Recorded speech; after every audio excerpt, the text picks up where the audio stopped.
Welcome to Chiefs Talk. We are 1 week away from Kansas City Chiefs football.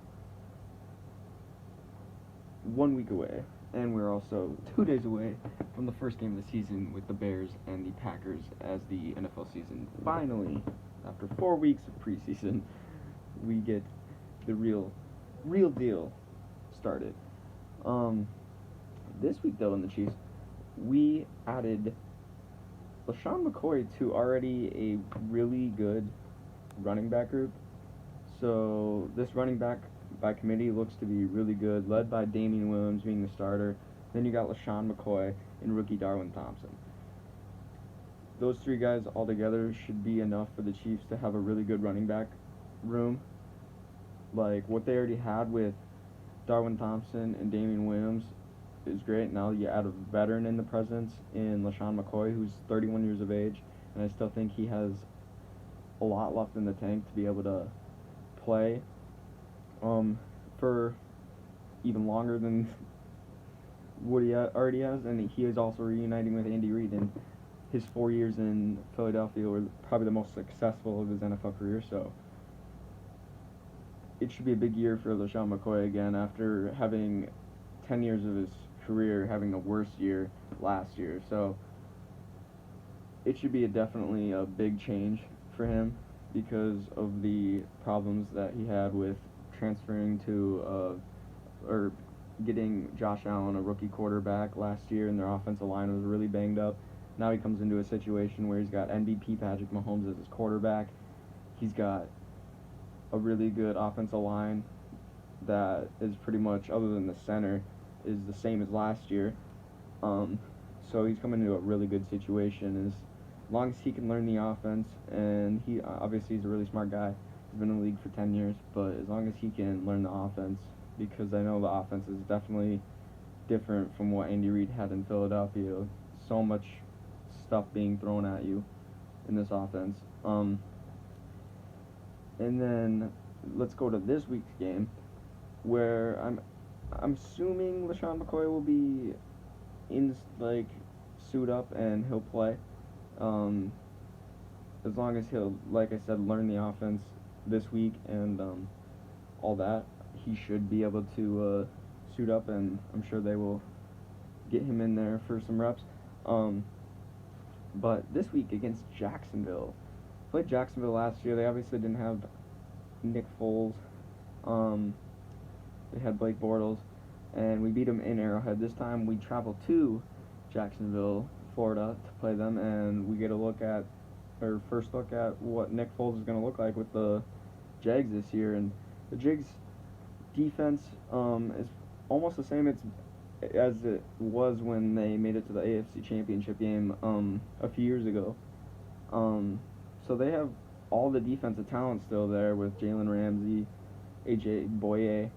So they have all that still when it comes to the defense, and their defense is definitely capable of slowing down Mahomes, as they did last year. They didn't slow him down a whole lot, but they definitely did slow him down a bit. They scored 31 points in that game.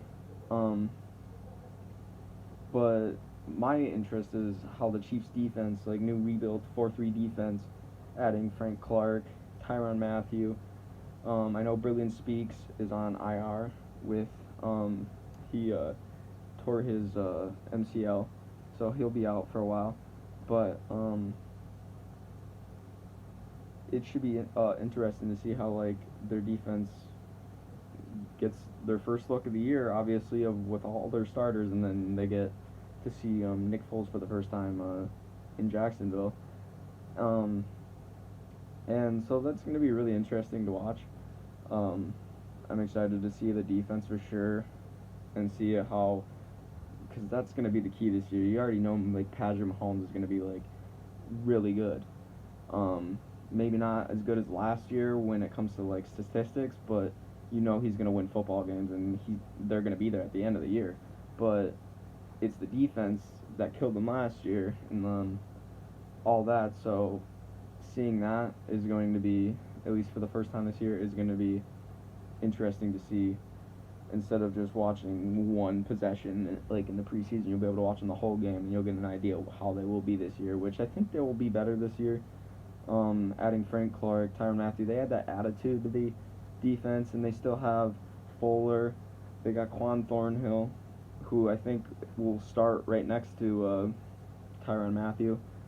So they got him, and then they got Kalen Saunders, the other rookie that they drafted this year. So they have some big dudes up front that can definitely rush the passer. Obviously, Chris Jones was had 14.5 sacks last year and was one of the best pass rushers coming from the interior line, other than like Aaron Donald. So the Chiefs shouldn't have a problem being able to rush the quarterback or anything like that. It'll be like the secondary, with Matthew being back there, Fuller, Quan Thornhill. That'll be what there is to watch, is the cornerback position. With Claiborne being suspended the first 4 games of the year, they'll be without him, and he's a pretty solid veteran. So once they get him back, that'll be great. But I like him. The 4 games he's missing aren't horribly like the Jags, Raiders, and then they got the Ravens, and I can't remember the last one off of the top of my head. But those first 3 games, I like their schedule being without like Claiborne, because the Ravens are the only team that made the playoffs last year that they're gonna play in the first few games of the year, so it shouldn't be too bad. And then they play the Colts. I believe that's who they play in week 4 or 5. They play the Colts, and obviously they don't have luck anymore. So their first 4 or 5 games of the season should be, their first 2 are away, but their first 4 games of like the season they're going to be really fun to watch. And I think they should be able to start the season real well with how their schedule sets. It gets harder as the year goes on, but the first 4 games is where they need to like actually get together, and they need to win because those are easily winnable football games. And so being able to start fast in the first few games of the season should be a bonus when it comes to playoff seeding, and if they want to get the number 1 seed again, so it can go through Arrowhead, because I think that's going to be another key, is having, more than likely every year, Tom Brady come to Arrowhead again. And with this defense scheme, they got Steve Spagnuolo. He's the guy that's beat Brady twice in the Super Bowl. So they do have the coordinator and the smarts on defense and the players now to be able to stop Tom Brady and be able to play with a defense.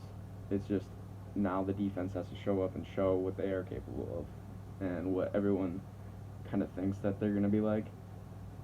Just like last year, that defense was awful, so you can't be much worse than them, but I think their defense this year is going to be like dramatically like way better than it was last year. And